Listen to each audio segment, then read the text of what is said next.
All right, so here we are in Fusion.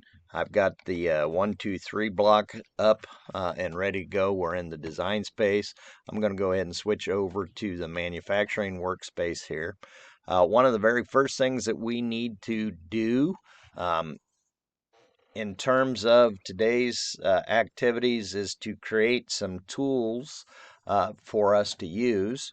So we're going to go ahead and head right on over here to the tool library, which is under the manage panel. So I'm going to left click on that tool library. You see here that we do have a set of actual lists that are kind of pre-populated in based on Fusion. It's actual library, so we've got different types of cutting tools here in inches or in metric. We can kind of sit here and say, let's go back to cutting tools. These are all different types of mill tools. We've got hole making tools, turning tools, other cutting tools for water jet, laser cutter, and plasma cutter. They've got some probes and then some actual holders in here as well. But we don't really want any of these preloaded stuff in today. We basically want to kind of come in here. Let's click on the 1, 2, 3 block here in our documents. We want to create a new tool of our own. So right up here where you see this plus, this is where we're going to go to create our new tool. Notice that we are given a large amount of tools to select from here and all of the basic shapes. So as we do this, the first one that I really am going to go through and use is a flat end mill. So we're going to create the flat end mill here. We're going to go ahead and name this. Now, this is our 40 millimeter. And I'm going to label this. This is our 40 millimeter 6 flute. So, and I'm going to actually label it 6 flute rough end mill. So, and I'll use the terminology REM for rough end mill, 40 millimeter rough end mill. Now we could put the vendor in, product ID, who we're getting that from if we want. So here we'll go ahead now to the cutter tab.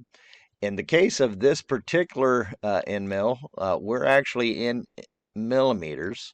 We're going to change the number of flutes here to 6. It is high speed still, but notice we can kind of put carbide, ceramic, tin or TI coat, tin coating there, or high speed steel. So this is a high speed steel. And we're going to change the diameter here of this to 50 millimeters here. So, and that is our sorry, 40 millimeters with that particular tool. The overall length, we are a little bit over or just under 1 inch. So we're going to go ahead and make that 0.9 inches. So I'm going to type that in and see. Notice it kind of comes in at 22.86 millimeters. So with that, and so it's talking now and it's giving us this error. Overall length must be greater than the length below the holder. So what we're looking at here now, as we think about this, is you have to kind of sit here and say, all right, well, what are we talking about? So, and what is what? So this is kind of where we go back in. I'm going to go and make this 22.86 for the 0.9. So, as well, those have to kind of match. So we've got a shoulder length here.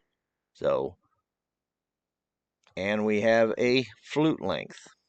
So now in the case of this particular tool, our flute length is the same size.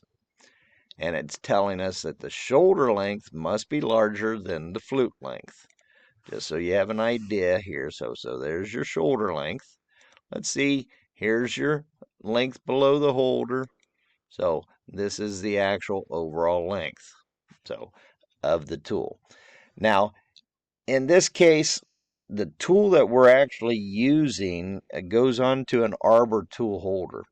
So we would need to have a little bit more information here about the tool overall in order for this to kind of go. But I want you to understand what we're really establishing here. So when we're talking about the tool, we're talking here about the gauge length. Now, uh, the gauge length is basically the same thing as our height offsets when we'd be programming the machine. So it's the distance from the cutting tip of the tool up to the face of the spindle in most cases. And that's tied in, of course, with the taper on the tool holder going up into the spindle, usually on your CNC machines. The notches that are in the holders, all of this is kind of tied in and controlled. So we would really have to get very, very specific and know that information about all of our tools as well. But for our purposes, I don't really think that this is absolutely critical or necessary for what we need to do in programming the actual tool. Most cases, as we were working on this in industry, I think we would probably want to make sure to establish all of this and have a better understanding. We will come back and kind of make some corrections and fix all this so that we can be pretty exact with this. But right now, I'm just kind of helping you and wanting you to understand how this workflow goes in creating these different tools.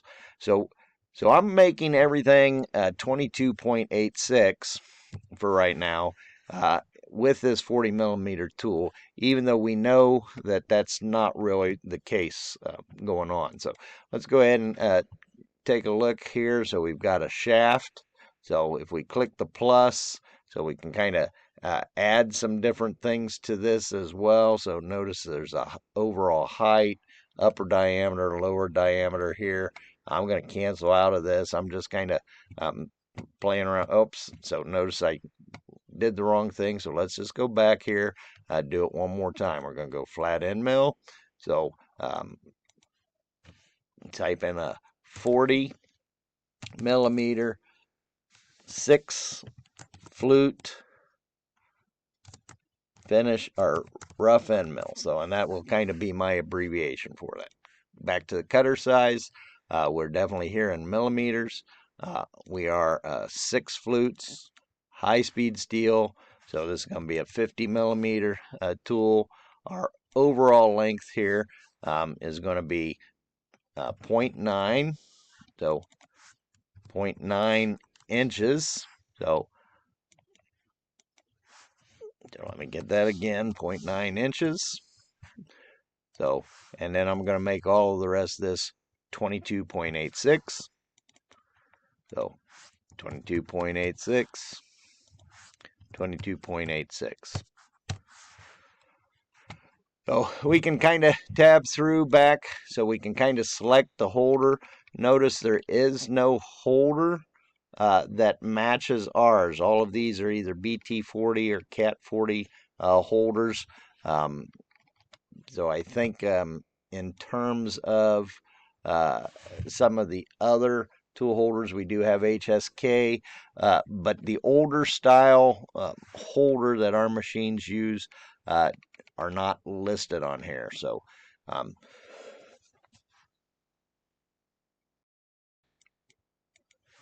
and again, as we kind of work through this, for us to get a good program, not all of this is really needed.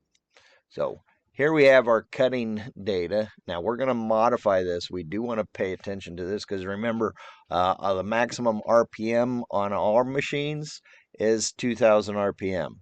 So we have to consider what the machine capability is before we can really pay any attention to the actual cutting tools. So I'm going to go ahead and we're going to just change this to 2000 because that is our maximum RPM. So notice how it's given us a surface finish here. This is kind of saying 3,000 or 314 meters per minute. So this, of course, is a function. So our ramp speed's kind of the same as the actual spindle speed. And here we get into our feed rates, or our cutting feed rate. Now, feed per tooth, our lead in feed rate, a lead out feed rate. There's a transition, a ramp, and then a different ramp angle that we might go. If we're plunge cutting, it gives us a plunge feed rate here, so or a feed per revolution. And then we can of course also use step downs and use step over.